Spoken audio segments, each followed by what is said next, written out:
जय जनार मित्रों, ब्रज के एक छोटे से गांव में एक वृद्ध व्यक्ति रहता था जिसका नाम गोपाल था। गोपाल का इस दुनिया में कोई नहीं था सिवाय एक छोटी सी गाय के जिसे यह राधा कहकर पुकारता था। गोपाल की आंखों की रोशनी बहुत कम हो गई थी, लेकिन उसका विश्वास बहुत गहरा था। वह रोज़ मंदिर नहीं जा पाता था, इसलिए उसने अपने मन में ही एक अनोखी धारणा बना ली थी। मित्रों, वह घर के आंगन में ही एक ऊंचे पत्थर के चबूतरे पर रोज़ सुबह एक साफ कपड़ा बिछाता और वहाँ माखन की एक छोटी सी मटकी रख देता। वह घंटों उस चबूतरे के सामने बैठकर बातें करता, जैसे कोई अपने सबसे प्रिय मित्र से कर रहा हो। गांव के लोग उसे पागल समझते और पूछते, गोपाल, इस पत्थर से क्या बातें करते हो और यह माखन यहाँ क्यों छोड़ देते हो? इसे तो तुम्हारी गाय या कोई बंदर खा जाता होगा।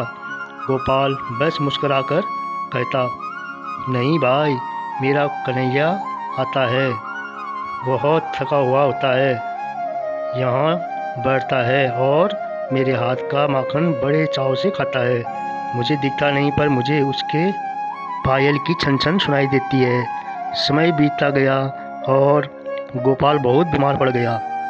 वह बिस्तर से उठ भी नहीं पा रहा था। उसने रोते हुए मन ही मन कहा, प्रभु, आज मैं माखन नहीं निकाल पाया, आज चबूतरे पर कपड़ा भी नहीं बिछा पाया, आज तुम भूखे रह जाओगे।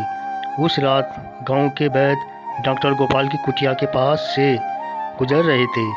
उन्होंने देखा कि एक छोटा सा बालक जिसके सिर पर मोर पंख था, गोपाल की कुटिया से बाहर निकल रहा था। उस बालक के हाथ में एक खाली मटकी थी और उसकी आंखों में आंसू थे।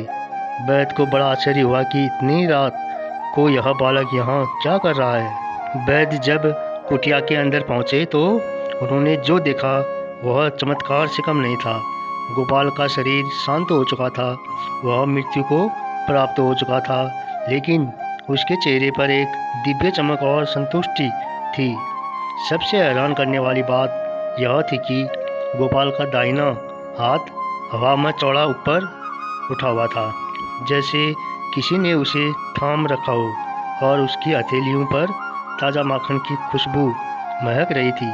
बिस्तर के पास फर्श पर छोटे छोटे गीले पैरों के निशान थे, जो बिस्तर से शुरू होकर उस पत्थर के चबूतर तक जा रहे थे। वैद्य समझ गए कि गोपाल जिसे पत्थर समझकर बातें करता था, वह वास्तव में साक्षात ईश्वर की सिंहासन बन चुका था। गोपाल अकेला नहीं मरा था, बल्कि उसका कन्हैया खुद उसे लेने आया था और उसके अंतिम पलों में उसका हाथ थामे रखा था। ईश्वर को पाने के लिए मंदिर या मूर्तियों से ज़्यादा भाव की आवश्यकता होती है। जब हम उन्हें अपना मित्र मानकर पुकारते हैं तो वह हमारी कल्पनाओं को हकीकत में बदल देते हैं। मित्रों, आज की यह कथा कैसी लगी ज़रूर कमेंट करें। जय जय नारायण।